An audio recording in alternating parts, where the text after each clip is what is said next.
महाराष्ट्र विधानसभा चुनाव के नतीजे को लेकर अब मनसे अध्यक्ष राज ठाकरे ने सवाल खड़े किए हैं।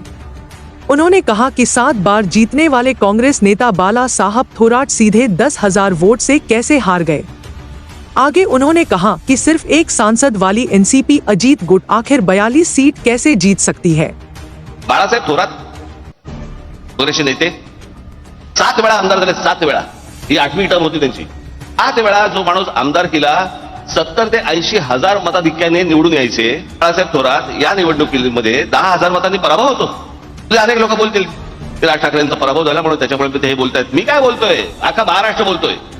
अजित पवार 42,